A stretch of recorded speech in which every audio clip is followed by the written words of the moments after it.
Hello, my name is Victoria Richardson, and I'm a graduate student at Alliant International University. Today, I will be introducing two dialectical behavioral therapy skills, radical acceptance and turning the mind. These two skills help us to manage our pain and to avoid suffering.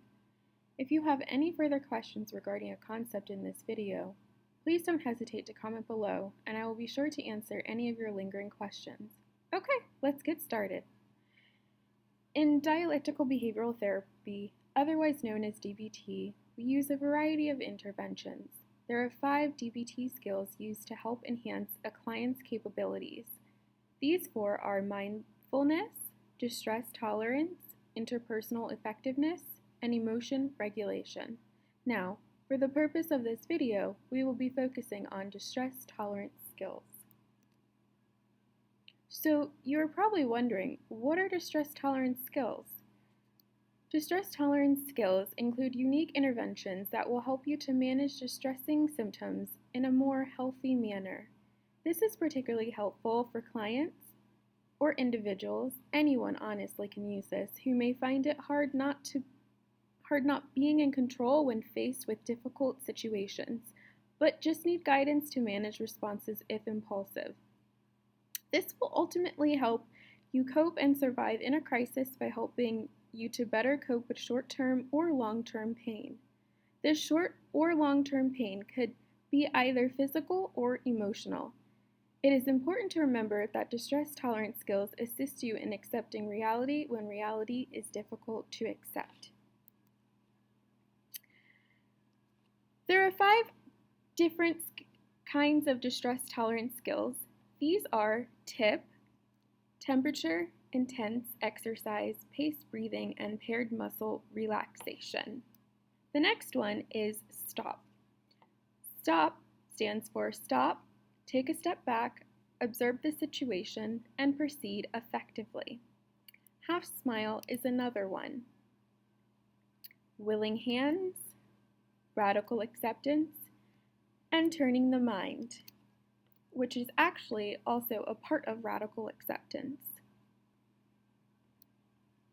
So, what is radical acceptance, you may ask? Well, radical means to fully do something. Therefore, radical acceptance is to completely or fully accept reality. This translates to completely accepting reality as it is.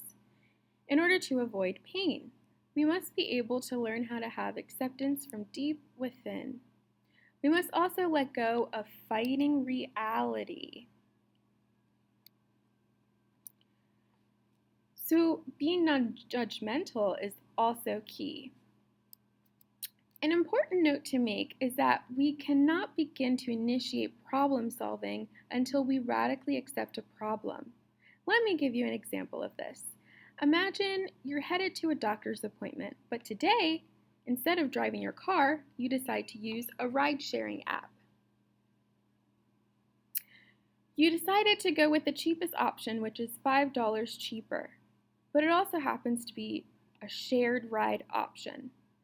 You notice that your driver has to pick up another passenger, which will make you get to your destination 10 times later than you had initially expected. Instead of getting upset in this scenario, you can choose to radically accept the past decision you made to choose a shared ride and to accept in the moment that you will be arriving at your destination 10 minutes later. By radically accepting reality, you would prevent yourself from hazardous emotional pain associated with non-acceptance. Like stated earlier, distress tolerance skills help to eliminate emotional and physical pain. Therefore, if we have emotional and or physical pain and we are not accepting reality, this will most likely cause suffering. In this slide, I have listed questions that we can all ask ourselves on a daily basis. These questions were taken directly from Distress Tolerance Skills Radical Acceptance Worksheet by PsychPoint.com. I want you to remember that being honest with yourself is beneficial when practicing radical acceptance. Being as objective as possible is key, and not allowing yourself to hold blame is equally as important.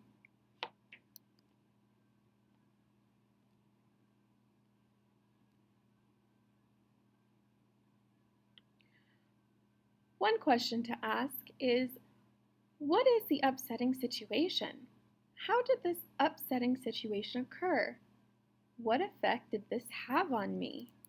Another question we could ask ourselves is, how did those around me contribute to the situation? And also, what do I have control over in this situation? What do I not have control over? Now remember that you control your own behavior, but cannot control the behavior of others. Another question we can ask ourselves is, how am I reacting to the situation? How is my reaction affecting my emotions? Now, the idea here is to be responsive and not reactive. We want to mindfully think things through without reacting. Another question that we could ask ourselves is, how is my reaction affecting others around me? Others around us will respond better to responsive behaviors we display. Lastly, we could ask ourselves, how can I handle the next upsetting situation that will reduce emotional distress? It is important to be mindful when dealing with an upsetting situation so that we can reduce negative thoughts. Now, let's go through this worksheet with an example.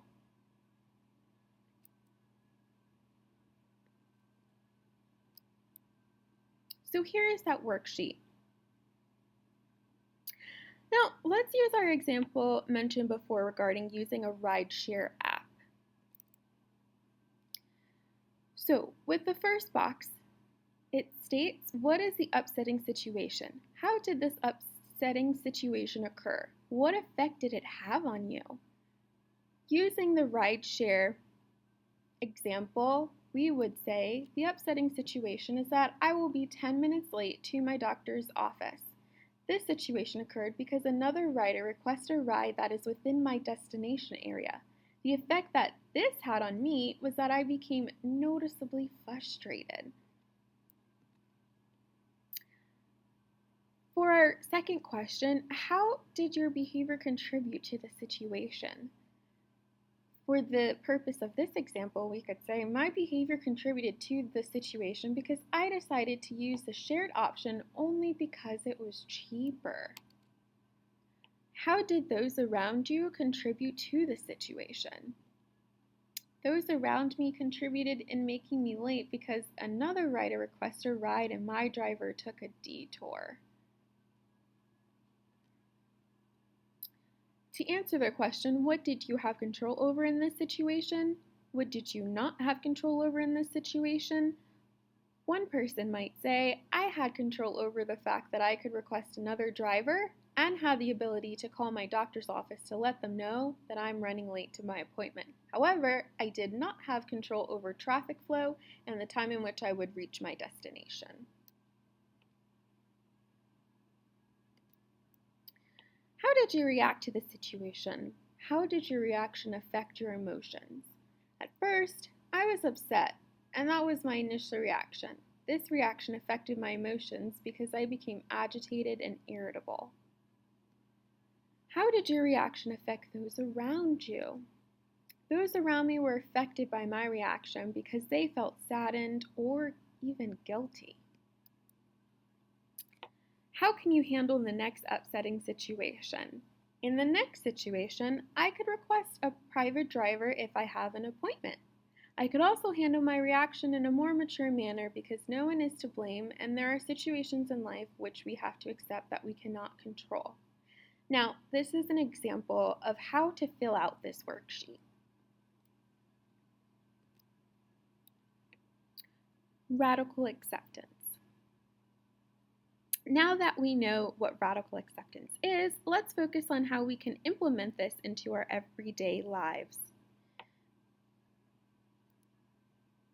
We could say to ourselves, right here is where I'm supposed to be. Where I am right now is the result of a million other decisions. Thinking of the past just robs me of the present. What I do in this moment is all that I have control over. Every event of my life has brought me to now. The present moment is perfect, even if I don't like it. Now, these are some examples of what you could say to yourself to be radically accepting.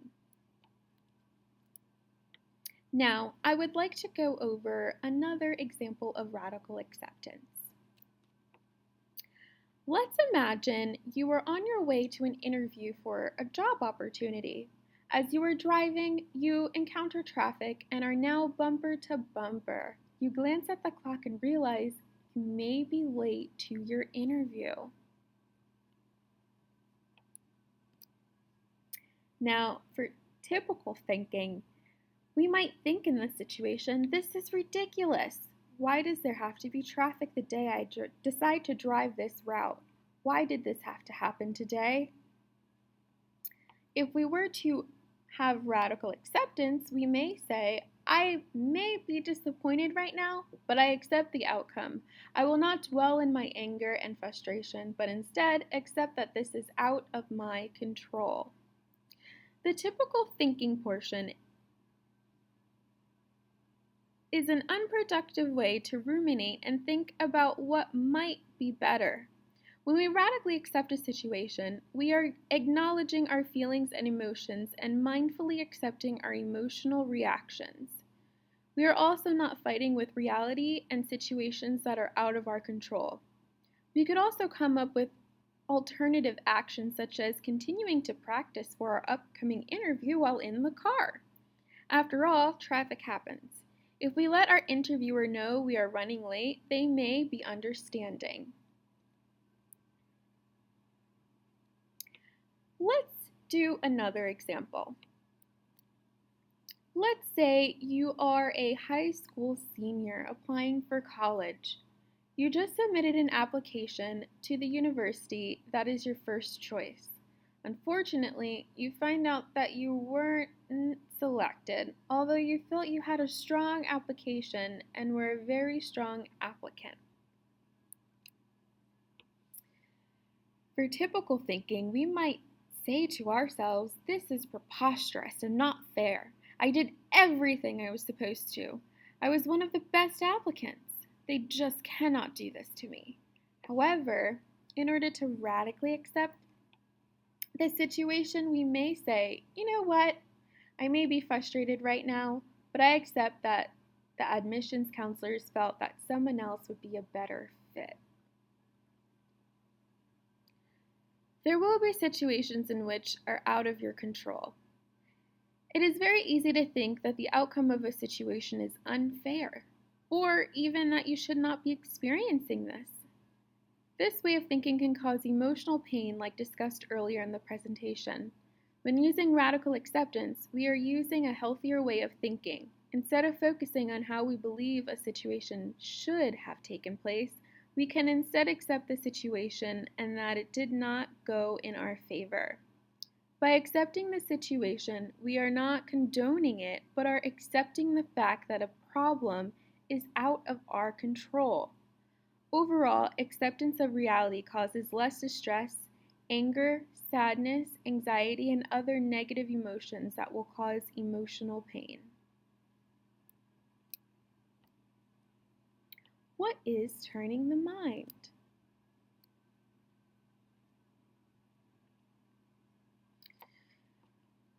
When we commit to acceptance, we must do this continuously throughout our lives.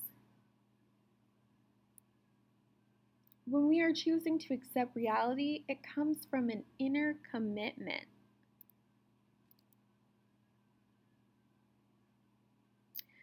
Now, acceptance may only last a minute or two, therefore we have to keep turning the mind over and over again. Instead of following the path of rejecting reality, we must turn our mind toward acceptance. Remember, it is natural to turn away from or avoid uncomfortable or painful situations. However, accepting painful realities requires commitment, and this implies dedication to a purpose and life worth living. Now that we know what turning the mind is, let's focus on how we can implement this into our everyday lives. We could observe when we are no longer taking the road of acceptance. We could also begin to make an inner commitment to take the road of acceptance. And lastly, we have to do it again, over and over. Remember to be patient with yourself, and that acceptance, like mentioned earlier in this presentation, may only last a minute or two.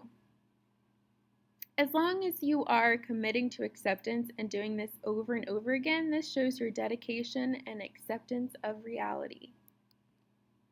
Now, let's start with an example. Let's imagine you're going to see a movie with a group of friends.